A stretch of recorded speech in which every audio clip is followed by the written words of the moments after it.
The vastness of space was silent. The Galactic Union had turned against humanity, branding them as a threat to universal peace. Once, humans were seen as mere newcomers, but their rapid advancement, unmatched resilience, and unpredictable tactics made the ruling alien factions uneasy. One by one, their so-called allies abandoned them. Treaties were broken, trade was cut off, and soon the entire galaxy agreed humanity had to be wiped out. And now, at the edge of the Sol system, the final battle had begun. Admiral Rain Carter stood on the bridge of the horizon, her gaze fixed on the endless sea of enemy warships filling the void before her. Earth's defenses had crumbled. Mars was nothing but a graveyard of shattered colonies, and now the last remnants of the Terran fleet were all that remained. Once they had commanded thousands of warships. Now barely 100 remained.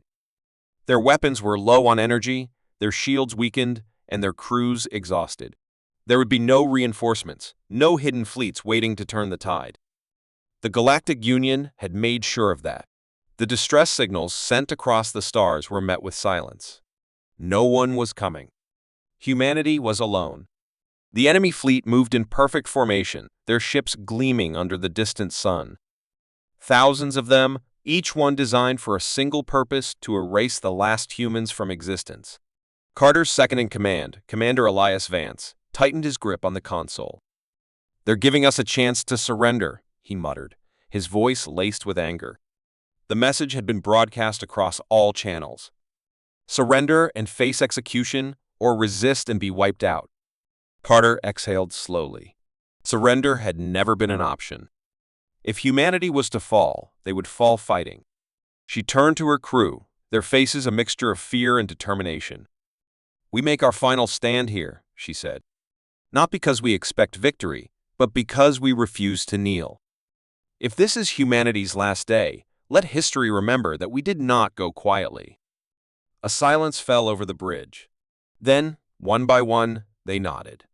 They'd already made their choice long ago. As the enemy ships advanced, the void between them burned with streaks of plasma and railgun fire. The horizon and the last of Earth's fleet roared into battle, unleashing everything they had. Explosions lit up the darkness, and for a brief moment, it felt like they had a chance. Enemy warships fell, torn apart by the desperate fury of a species refusing to die. But the numbers were against them. No matter how many they destroyed, more took their place. One by one, human ships fell, their crews lost to the abyss. The horizon shook violently as enemy fire breached its shields, sending sparks flying across the bridge. Carter steadied herself, her mind racing for a solution. But there was none. Then, something unexpected happened. A new fleet emerged from hyperspace, its ships cutting through the darkness like ghosts. Carter's breath caught in her throat. At first, she thought it was another wave of enemies, but then she saw the insignia on their hulls, the outcasts. The very humans who had been exiled long ago, labeled as traitors for siding with alien factions against Earth. They had been forgotten, lost in the uncharted fringes of space. And yet, here they were, charging straight into battle. The outcasts fought with an efficiency that was almost terrifying. Their ships were unlike anything Carter had seen: sleek, advanced, built from both human and alien technology. They struck with precision, cutting through the enemy ranks in ways no one had expected. Within moments, the battle shifted. The Galactic Union's perfect formation shattered as confusion spread through their ranks. No one had accounted for this. A message came through the comms, and Carter quickly accepted it. The face of a man she hadn't seen in years appeared on the screen: Commander Vex Hale, once a decorated hero, now the leader of the outcasts. His expression was grim, but there was something else in his eyes. Determination. "We heard your distress signal," Hale said. "Hold the line. We'll take care of the rest." Carter didn't have time to question him. Right now, it didn't matter who the outcasts were or what had driven them into exile. All that mattered was that humanity had been given one last chance, and she wasn't going to waste it. With renewed strength, the horizon and the remaining human ships regrouped, striking back with everything they had left. The battle raged on, fire and steel clashing in the void, but now humanity wasn't alone. The outcasts moved like ghosts, appearing and disappearing in flashes of light, dismantling the enemy fleet piece by piece. The Galactic Union, once so confident in their victory, was now in disarray. As the tide of battle turned, Carter realized the truth: humanity had never truly been alone.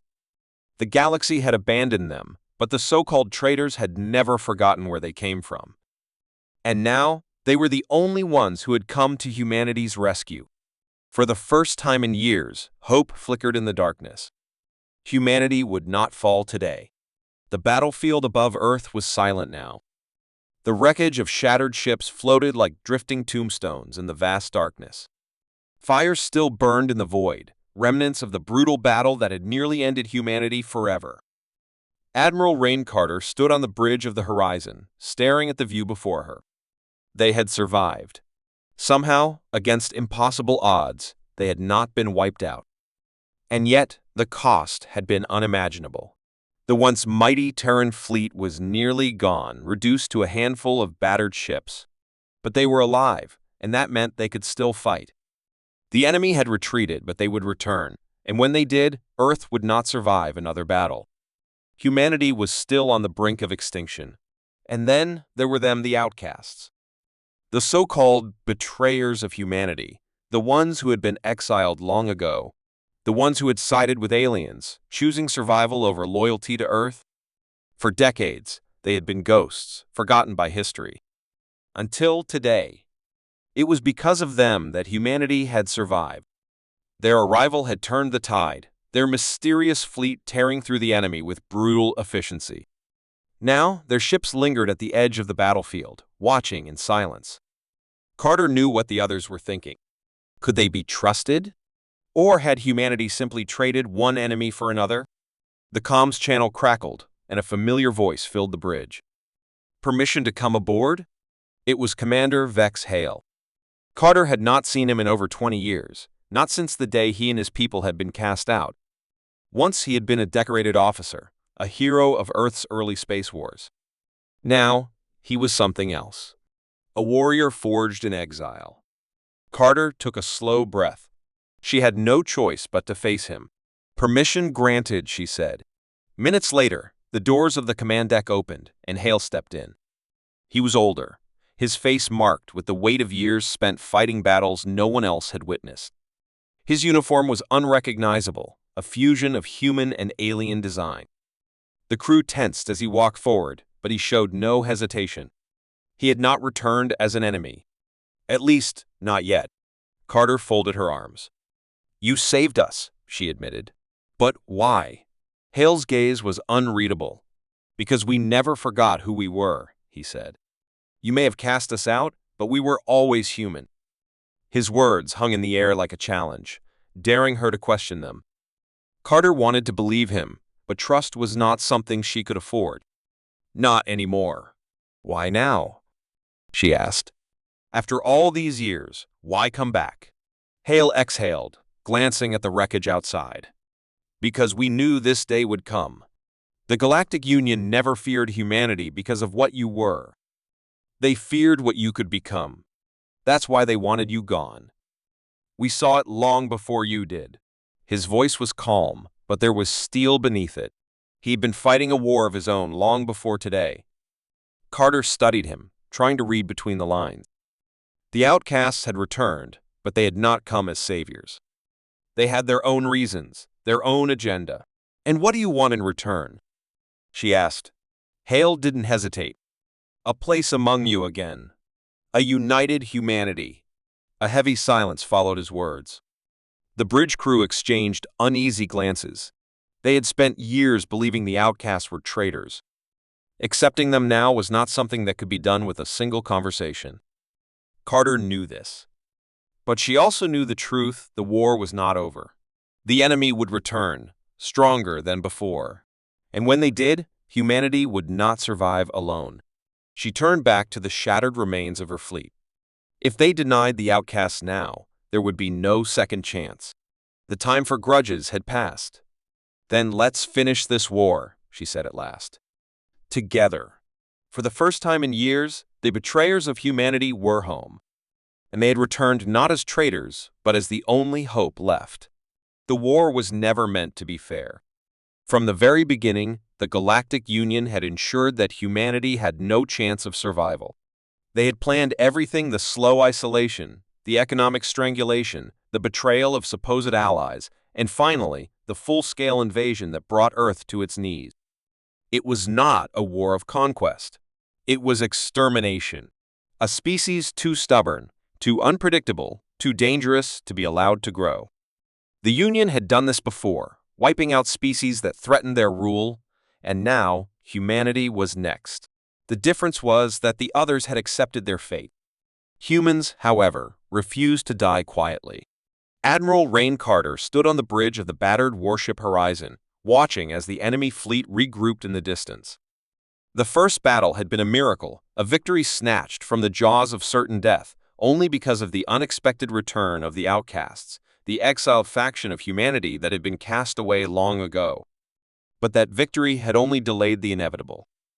The Galactic Union was already sending reinforcements. Thousands of warships, armed with weapons beyond anything the Terran fleet could withstand. Earth's defenses were crippled, their remaining ships barely functional. There was no way to win, not against an enemy that had spent centuries perfecting the art of annihilation.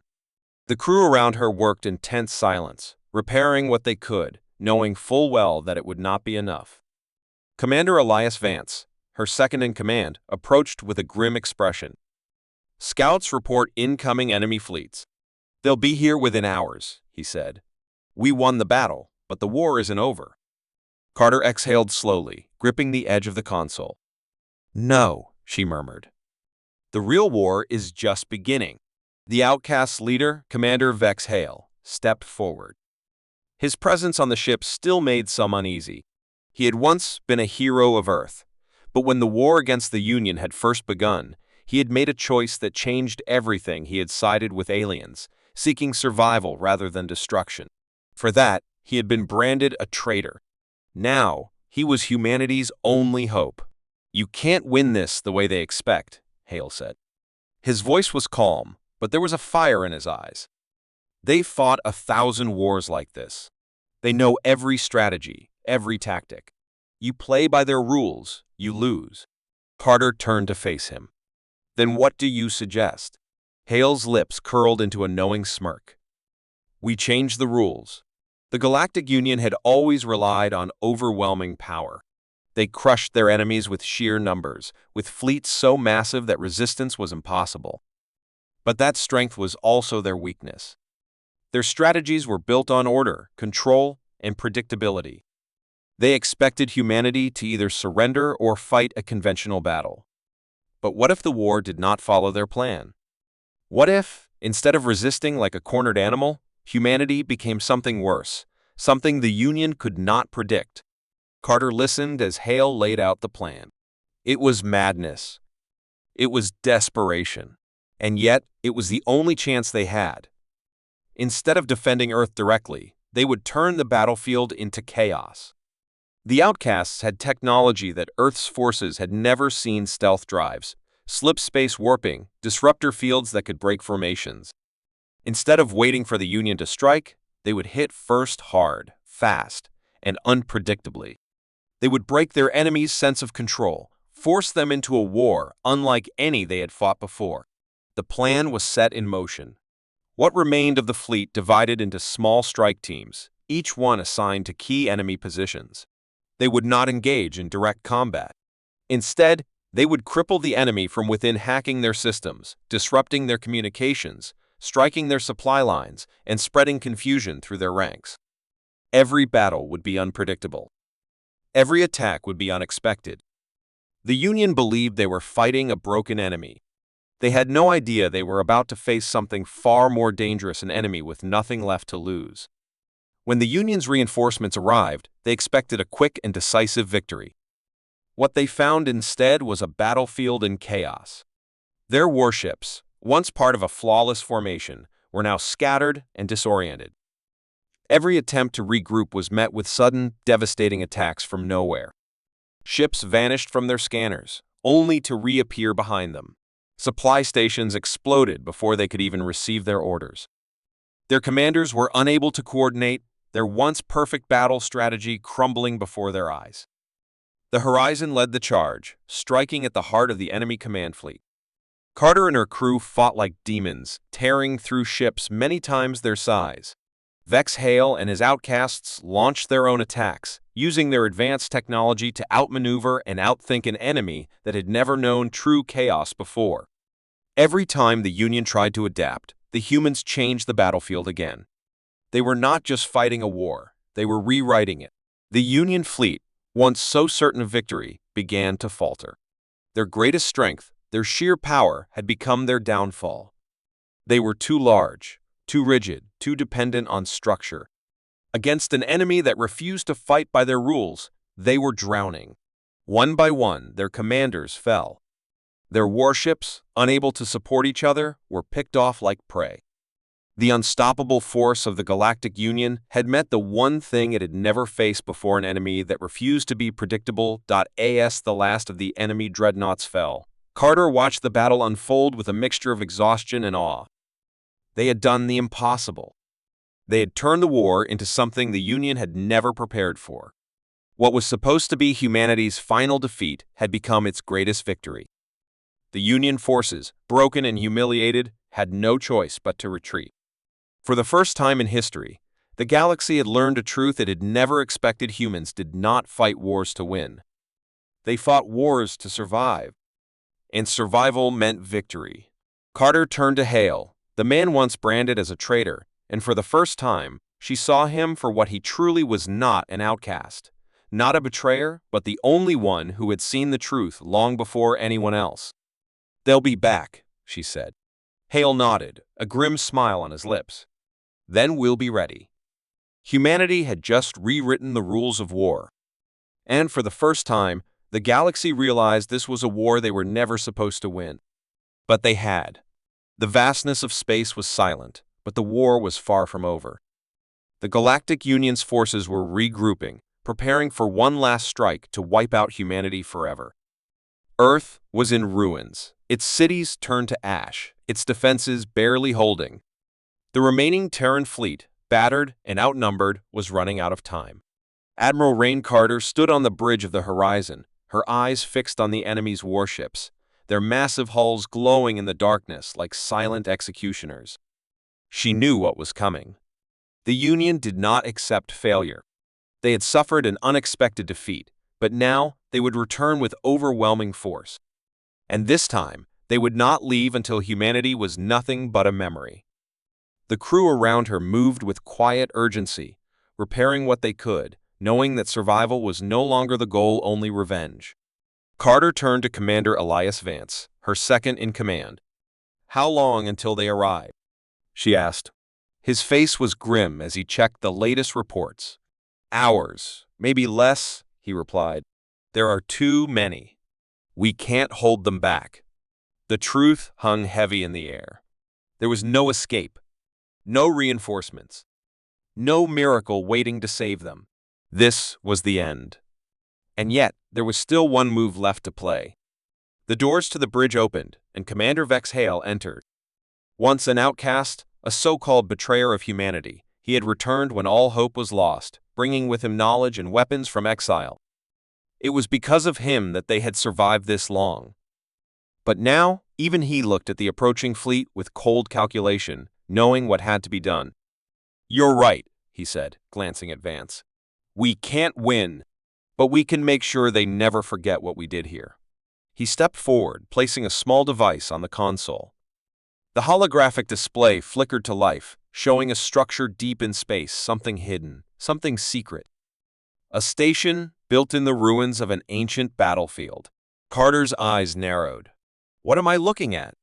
Hale met her gaze. "Our last chance."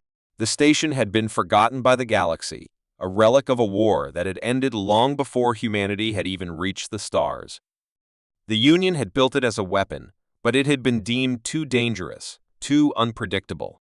So they had abandoned it, leaving it to drift in the void. But Hale had found it, and he knew what it could do.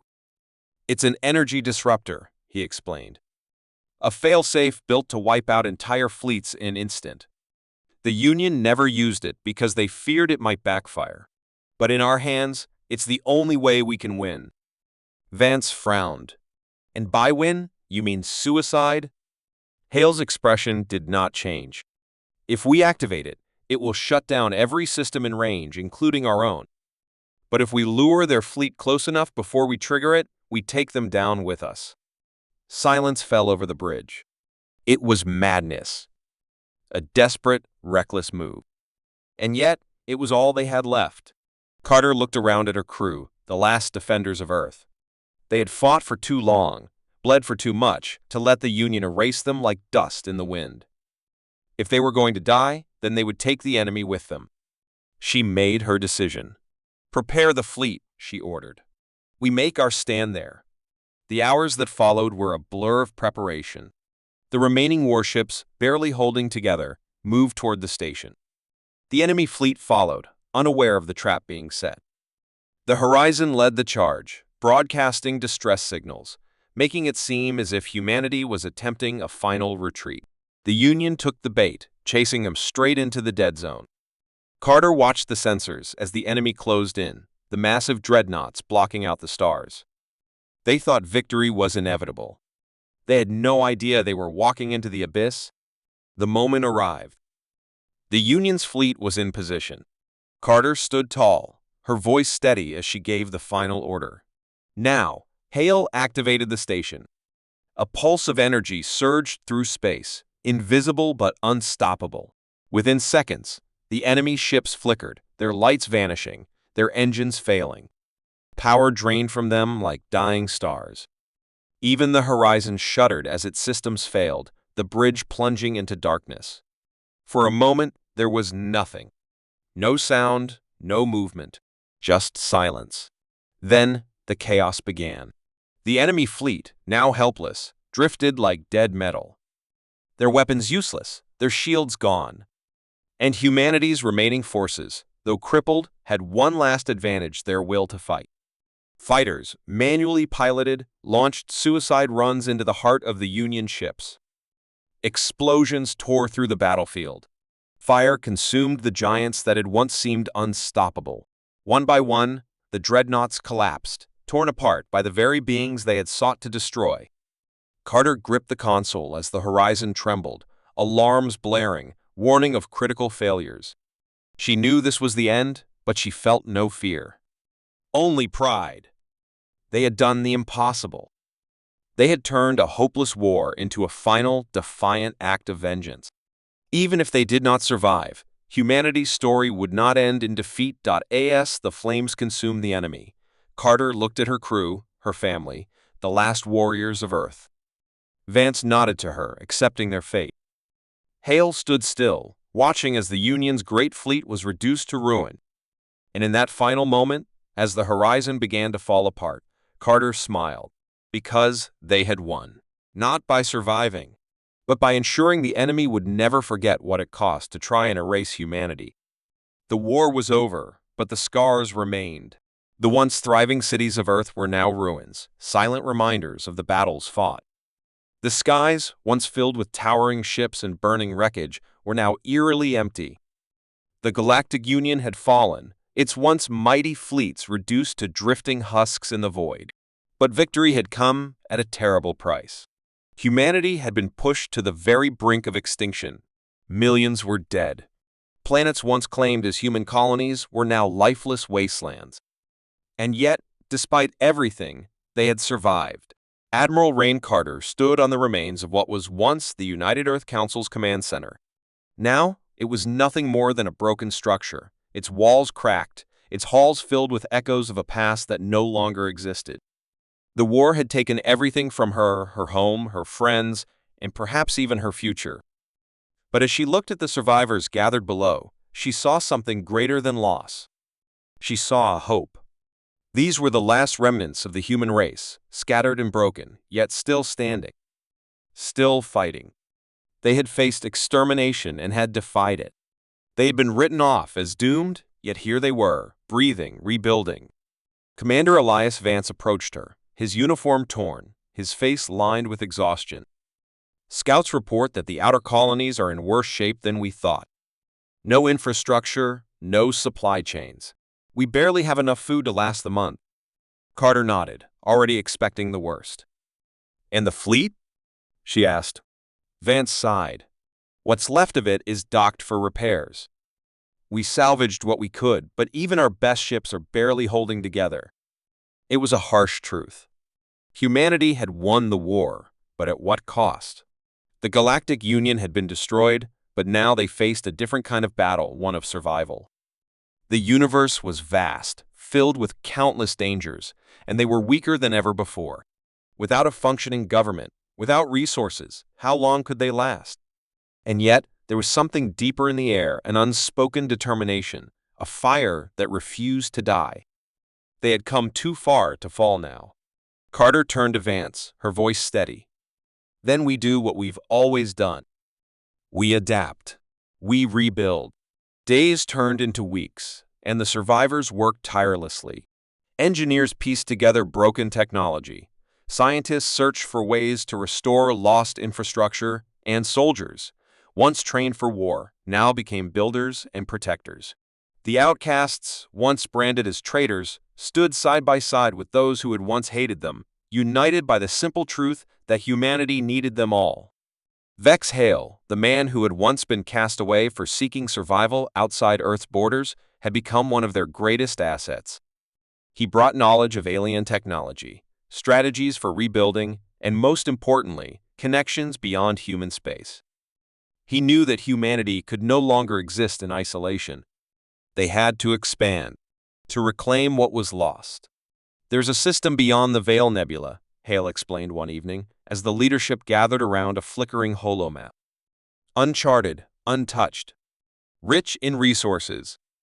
If we can get there, we have a chance to start over, to build something new. It was a risk. Their ships were barely functional. Their supplies were running low. But staying on Earth meant a slow death. The planet had been ravaged by war, its ecosystem shattered. They had won the battle, but Earth itself was no longer enough to sustain them. The decision was made. The last remnants of the fleet, patched together with whatever could be salvaged, would set course for the unknown. Not as conquerors, not as refugees, but as survivors seeking a future. Humanity was no longer just a race struggling to survive, it was a force ready to rise again. The journey was long, and the dangers were many.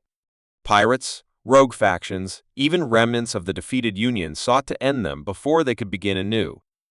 But they had come too far, suffered too much, to falter now. Every battle was fought with a single purpose, to ensure that humanity would not only survive, but thrive. When they finally reached the system Hale had spoken of, they found something they had never dared to hope for, a world untouched by war. A planet rich with life, its skies untainted, its lands waiting for new settlers. It was not Earth, but it could be home. As Carter stood on the surface of their new world, feeling the wind against her face, she realized something profound. Humanity had not just survived. They had been reborn. The war had forged them into something stronger, something greater. They had been pushed to the edge of extinction, and yet, here they were, standing on the threshold of a new future. This was not the end of their story. It was the beginning of something greater. Humanity had been broken, but now they would rise again. Stronger, wiser, unstoppable.